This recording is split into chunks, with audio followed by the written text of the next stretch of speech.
Bom dia, pessoal. Tudo bem com vocês? Como vocês estão? Vamos dar início a mais uma aula remota. Sou a professora Carla, da disciplina de matemática, e nós vamos dar início a essa sétima aula, que equivale à nossa sétima semana de aulas remotas, tá? Então, nós vamos ainda continuar revisando ainda um pouquinho os conjuntos numéricos, tá? Vamos lá? Então, pessoal, vamos revisar os conjuntos numéricos para que na próxima aula a gente já veja operações com o conjunto dos números reais, tá? Então, nós temos aqui o primeiro conjunto. Nós temos o conjunto dos números naturais. Então, os naturais vão ser formados por números positivos e inteiros, começando a partir do zero. Então, 0, 1, 2, 3, reticências e assim por diante, tá?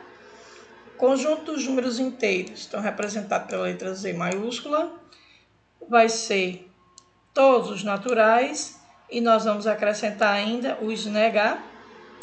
Então, começamos aqui a reticência, que são todos os negativos, menos 2, menos 1, 0, 1, 2, 3, reticências. Então, isso significa que os números inteiros, que é representado pela letra Z, ele engloba os negativos e os positivos, tá?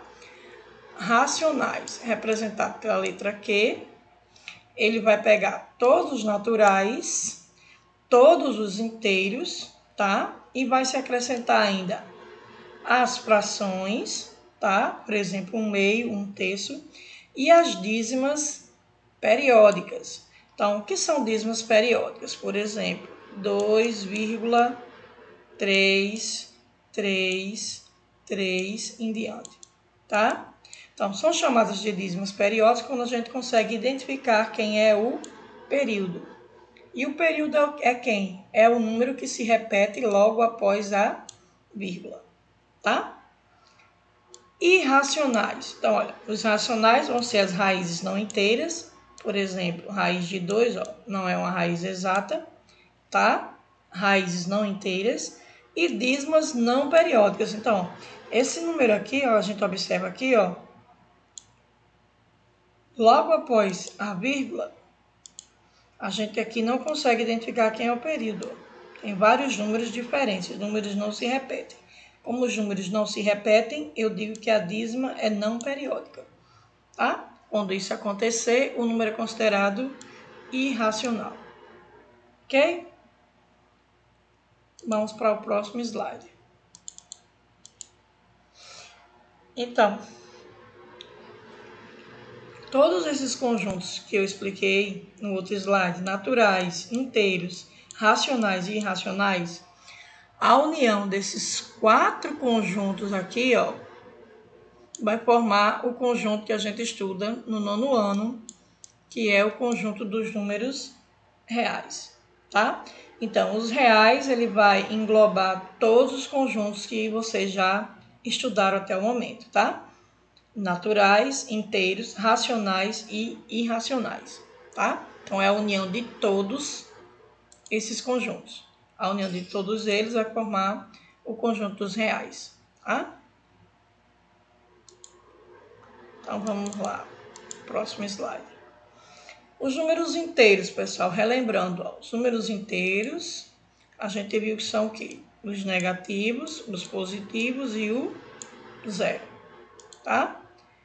Esses números inteiros, eles podem formar alguns subconjuntos, tá? Z barra, ou Z com o asteriscozinho, tá? Quando tiver esse asterisco em cima, pessoal, o que é que a gente observa aqui, ó, em relação a esse conjunto e a esse? A gente observa que não vai ter aqui, ó, o zero para separar o negativo do positivo. Então, sempre que tiver esse asteriscozinho, não vai ter o zero, tá? Z mais, se tem um mais, vai ser só os positivos. Z menos, se tem um menos, vai ser só os negativos. Ok? Vamos para o próximo slide.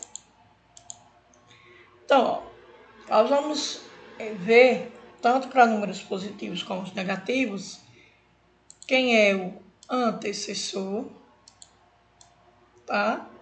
E quem é o sucessor.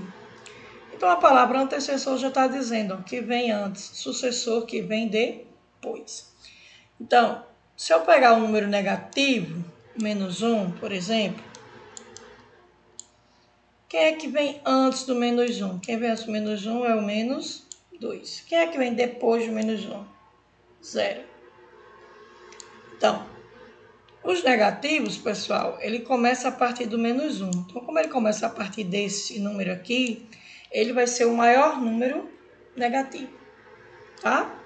Os negativos, eles são o contrário dos positivos. O menor é que é o maior, tá bom?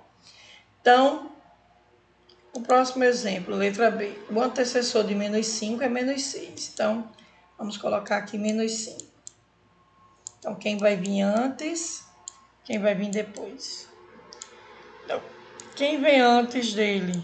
Quem vem antes dele vai ser o menos 6. Quem vem depois vai ser o menos 4. Então, menos 6 é o antecessor, menos 4 seria o sucessor, tá?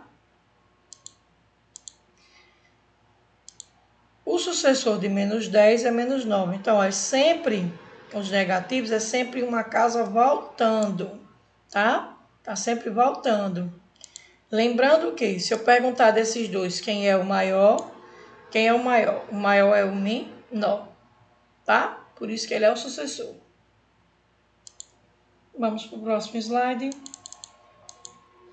Bom, pessoal, no próximo slide, eu coloquei aí algumas proposições para a gente dizer se é verdadeiro ou não, tá? E observar quem é o antecessor e quem é o sucessor. Então, vamos para a primeira proposição. Letra A. 3 é o sucessor de 2. Ora, se 2 está aqui no meio, quem é que vem antes dele, quem é que vem depois dele? Quem vem antes dele? 1. Quem vem depois? 3. Então, 3 é o sucessor de 2? É, porque ele está vindo depois, tá? Então, a primeira, ela é verdadeira, tá? Verdadeira, primeira. Vamos para a próxima. Primeira foi verdadeira. 2 é antecessor de 3. Ora, se eu tenho 3 aqui, quem é que vem antes dele? 2. Quem é que vem depois dele? 4. Então, 2 é o antecessor. Verdadeira novamente, tá? Menos 5 é o antecessor de menos 4. Então, se eu tenho menos 4 aqui, quem é que vem antes dele? Menos 5. Quem vem depois dele? Então, antecessor seria menos 5, sucessor seria menos 3. Então, verdadeira novamente. Então, as três primeiras, até agora, são verdadeiras, né? Letra D. Menos 4 é o sucessor de menos 5. Então, ó, tem o menos 5. Quem é que vai vir antes? Menos 6. Quem é que vai vir depois? Menos 4. Então, menos 4, ele é o sucessor. Então, novamente, verdadeira. 0 é o antecessor de 1. Tem um 1 aqui. Quem é que vem antes do 1? 0. Quem é que vem depois do 1? 2. Então, novamente, verdadeira. 1 é o sucessor de 0. 1 é o sucessor de 0. Ó, 0 está aqui. Quem é que veria antes do 0? Para o lado esquerdo seria menos 1. Quem é que veria depois? 1. Então, 1 é o sucessor de 0. Verdadeiro. Menos 1 é o sucessor de menos 2. Então, vamos ver aqui. Menos 1 é o sucessor de menos 2. Então, ó, temos menos 2. Quem é que vem antes dele? Menos 3. Quem é que vem depois? Então, sucessor menos 1, antecessor menos 3. Então, novamente, verdadeiro. Então, pessoal, todas essas proposições aqui, todas elas são verdadeiras. Ok? Vamos para o próximo slide. Próximo slide, pessoal, nós já temos a nossa atividade proposta, tá? Diz o seguinte: conjunto dos números inteiros sem o zero, z com o asterisco. Então, se tem um asteriscozinho, é representado por quem? Então, ele não vai ter o zero. Então, nem pode ser a letra A, nem pode ser a letra C, né? Porque tem zero. Então, a letra B, a gente tem negativos, positivos, sem o zero, tá? Então, a resposta correta aí pode ser a letra B, que é os negativos e os positivos. A, como pode ser a letra D. Então, uma ou outra que você marcar, fica correta. Ok? Vamos para o próximo slide. Naturais. Então, os naturais... Deixa eu voltar aqui, pessoal. Desculpa aí o slide. Naturais. Então, naturais, mesma coisa, tá? Sem o zero. Então, onde é que a gente tem os naturais sem o zero? Então, vai ser a letra C, ó. Por que não vai ser a letra D? Porque, ó, naturais não tem números negativos. São só números positivos e não inicia com o zero. Tá ok? Vamos para o próximo slide. Questão 3. Dado o conjunto dos números Z, aí nós temos os negativos, os negativos, ó, para a esquerda, os positivos e o zero. O que é que ele pede? Qual é o sucessor de mais 6? Então, o que é que viria aqui depois do 6? Depois do 6 aqui viria o 7. Qual o antecessor de menos 1? Então, quem é que vem antes do menos 1? Quem é que vem antes do menos 1? Menos 2. Qual é o maior número negativo? Eu já falei nos slides anteriores que o maior negativo é o menos 1. Tá? O número menos 5 é menor ou maior do que 6? Ora, a gente tem um número negativo. A gente tem um número negativo e tem um número positivo. Quando a gente tiver um número negativo e um positivo, o maior será sempre o positivo, tá? Quem é o maior? 2 ou 5? Então, ó, todos os dois positivos, quem é o maior? Sim. Então, vamos para o próximo slide. Questão 4, a gente vai voltar a escrever na forma de fração, tá? Representa os números decimais, conforme o modelo. Então, nós temos aqui 3,8, uma casa decimal, vai ficar sobre 10.